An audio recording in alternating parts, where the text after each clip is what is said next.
So this week I want to talk about something that I think is a really big deal for a lot of service providers and B2B business owners, and that is how to make your lead generation campaigns more effective, right? Because I've spoken to marketing leaders in B2B companies, I've spoken to service providers, I've seen the lead generation campaigns and realized that there are a lot of key missing elements as to why most of the time your lead generation campaigns aren't effective. So let's just dive right into this one.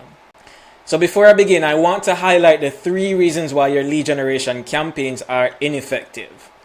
Number 1 is that you're using broad targeting to reach everyone. So you haven't taken the time to really segment your audience, because you have to understand that each audience has their different needs and you need to position your solution in a way that meets each individual segment or target audience needs. So you can't have a broad targeting.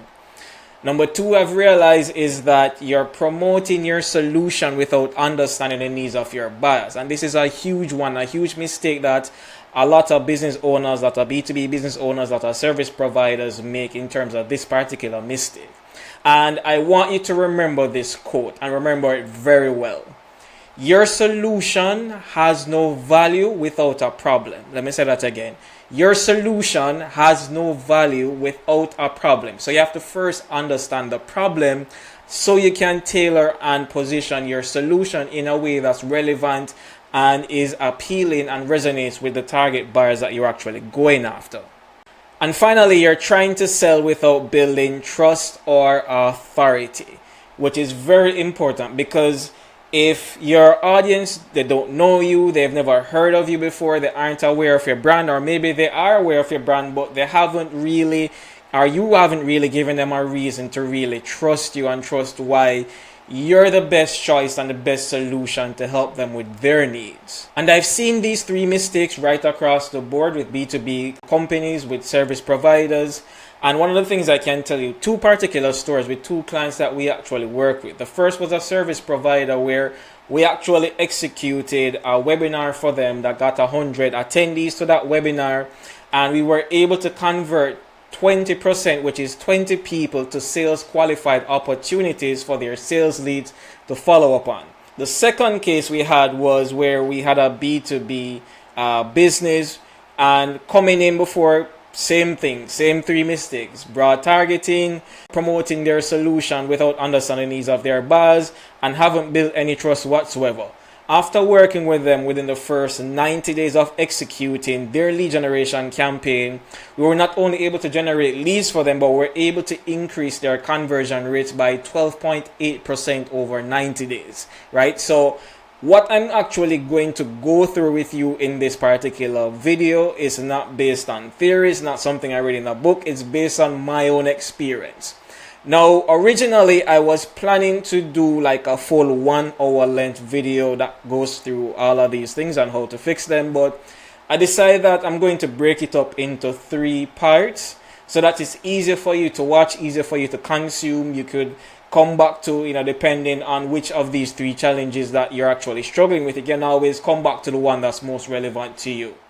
So in overcoming broad targeting, step 1 is to do that research, right? And research takes 2 forms. You have the CRM analysis and you have revenue team alignment analysis. And let me talk through actually both.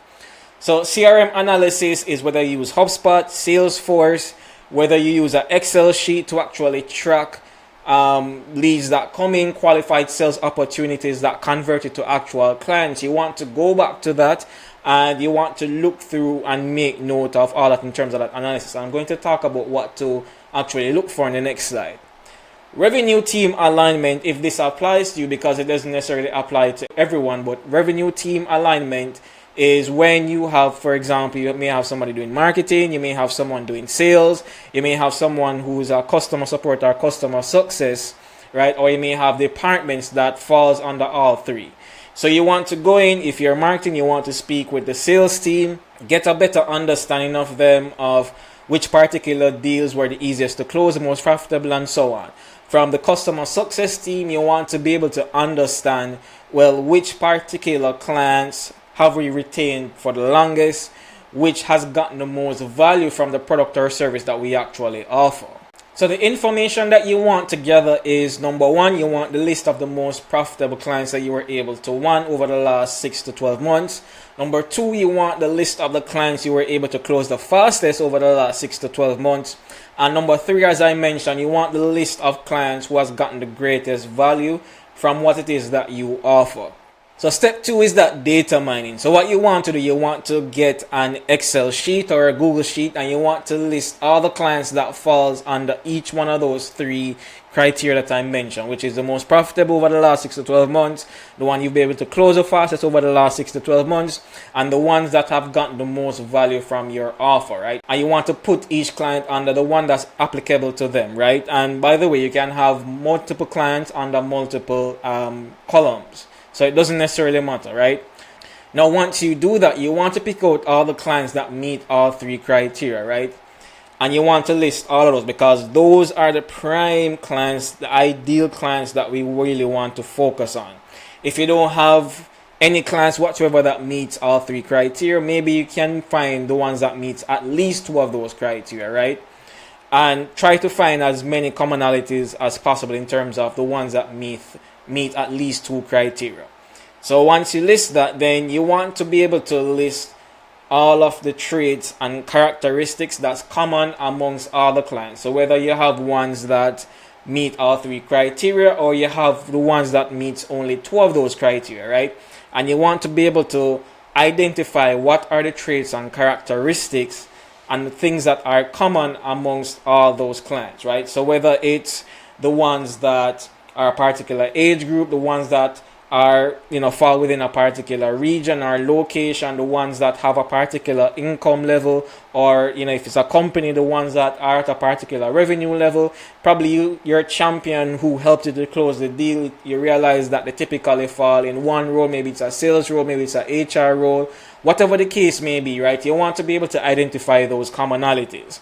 Once you've identified those commonalities, then you want to put them all together, and then that's what you're going to use to create what I call your best fit buyer profile, right?